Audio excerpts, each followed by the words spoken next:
What's going on, everybody? It's your host, Dominic Peterson, host of the Duck Zone 503 podcast, the #1 podcast for all things Oregon football. Really appreciate you guys joining in. If you guys are not following, if you guys are not subscribed, liking the video, sharing the video, and most importantly, telling your friends and family all about the Oregon Duck podcast that you love and enjoy most, then what are you doing, man? Make sure to hit those buttons below to help the algorithm. And most importantly, guys, it's you, the fan, the follower, that helps spread this podcast with word of mouth. So if you got Oregon friends and family, Oregon Duck friends and family, make sure to tell them about the Duck Zone 503 podcast. All right, with all that being said, really appreciate you guys coming in. It's been a while since we last jumped on the podcast here, so I thought it'd be good to get in a nice recruiting update for you guys. Also, Happy New Year. Recording date is January 4th, 2023. So really appreciate you guys. Hope everybody's having a safe, happy New Year. 8:16 a.m. the time of recording yesterday. We had some unfortunate news. Buffalo Bills player goes down, cardiac arrest. He is alive, stable in the hospital. Hopefully his recovery goes well, and thoughts and prayers go out to him.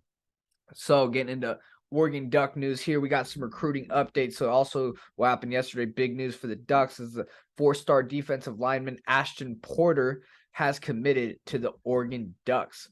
Ashton Porter is 6'3", 255 pounds, number 45 defensive lineman in the 2023 class, number 57th player in all of Texas, and number 329th player nationally. That is according to the 247 Sports composite rankings. He committed during at halftime during the Under Armour All-American game. So you're getting a special prospect when he's committing during the All-American game. Being named an All-American, Under Armour All-American as a high school player is really legit. He picked the Ducks over the Michigan State Spartans. So recruiting battle win over there for Dan Lanning over the Michigan State Spartans and Mel Tucker. He was a senior at Cypress Ranch High School out there in Texas, so he's playing against really, really good competition. He tallied 63 tackles, including 24 for loss, 15 sacks, an interception return for a touchdown, and a fumble recovery and a pass deflection in this past season at Cypress Ranch High School. Porter is the 6th player from Texas in Oregon's class, joining quarterback Austin Novostad, receiver Ashton Kozart, safety Tyler Turner, and fellow defensive lineman Johnny Bowens and Terrence Green. So joining a big Texas flock, big Texas class. I think you can really like the Texas pipeline developing for Oregon in the recruiting train here in this coaching staff.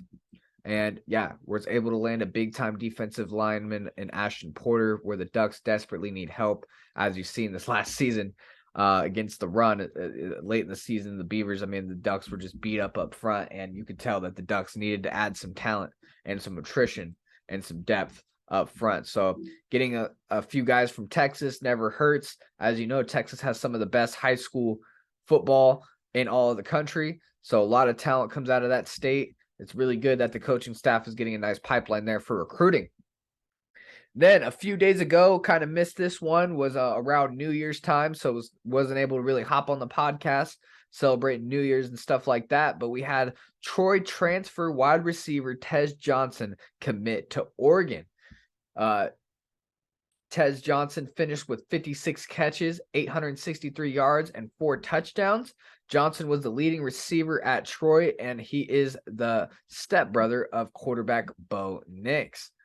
Fast, shifty receiver, 5'10", 150-pound wide receiver. He also averaged 11.5 yards and 6 punt returns, so could be a very potential dangerous special team player at Oregon, especially given the talent that's kind of ahead of him. I think this could be a big role for him in returning punts and kicks this next year. The prior year in 2021, 67 receptions, more than he had this last year, 735 yards and 4 touchdowns. So another solid year the prior year. So you're getting a proven starter, solid player coming into your program, can come in and really get some, be an excellent rotation player, kind of what you've seen with Hudson this year.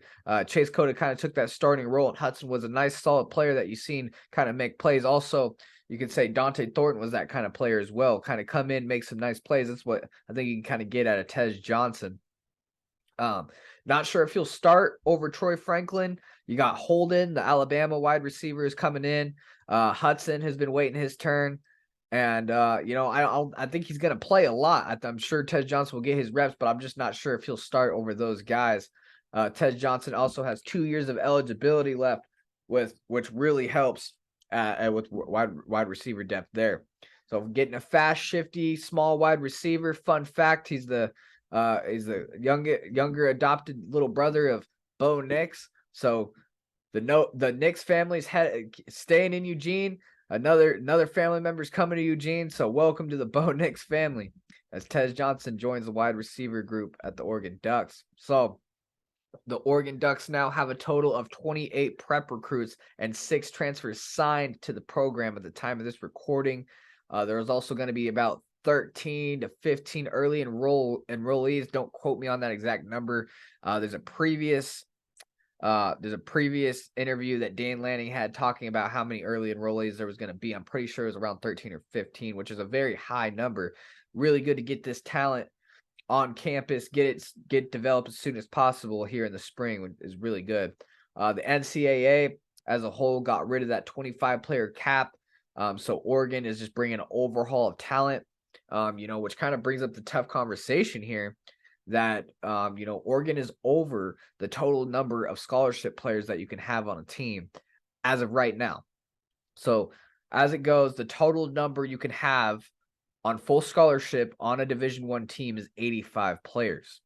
I think right now the Ducks have a projected around, I'm thinking the early 90s, around there, 90 to 95 players on full scholarship at the time of this recording, which means they're going to have that tough conversation with a couple players around the time the season comes around. They're going to have to pull some scholarships because you can't have over 85.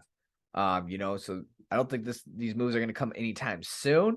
I think you're going to have to get through spring practices, see what you really have, see what positions you are able to cut down, and then you may go ahead and make those moves.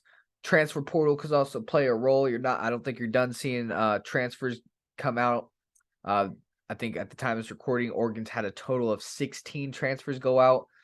Some of the top in the nation there. I think they're about top 10 in the nation. Texas A&M leads the way with 27 transfers out and a lot more coming for the Ducks. And I think sadly, you're going to need more transfers to go out for the Ducks if you want to sign everybody that you want to sign if you're Dan Lanning. And it's going to be a tough conversation. You hate to see it, but it's the way of the game, right? Some players get cut if you don't make it. The 85 player cap rule does not take effect until the start of the season. So you basically got to week 0 or week 1 to really figure things out. So big recruiting news. Just thought it'd be nice to catch up. Quick little update here is Ashton Porter, Tez Johnson come to the Oregon Ducks. They're committed for 2023. Nice to get a D lineman. Nice to get a quick, speedy wide receiver that can do some things. It's cool that he's Bo Nix, a younger adopted brother. That really shocked me when I seen that. And then coming up here, we're going to have spring ball. We're going to have signing day February 1st, the final signing day for the 2023 class. Then we're on to 2024 class. And we're going to be trying to get guys on the channel from the 2023 class that are signed and ready to locked in as a Duck. So we're going to get them on the channel, learn about them a little bit. So be on the lookout for that. And if you guys don't want to miss it, you got to be subscribed. You got to be liked. You got to be following the social medias as well, guys. Instagram and Twitter at DuckZone503. Do not forget to follow me on there for the quickest updates. As always, guys, it's Go Ducks. I'll make sure to see you guys in the next podcast. Really appreciate everybody out there. Flock 23. Signing day is coming up soon. We're going to get these guys on the podcast, so be locked in. Really appreciate you guys. Go Ducks.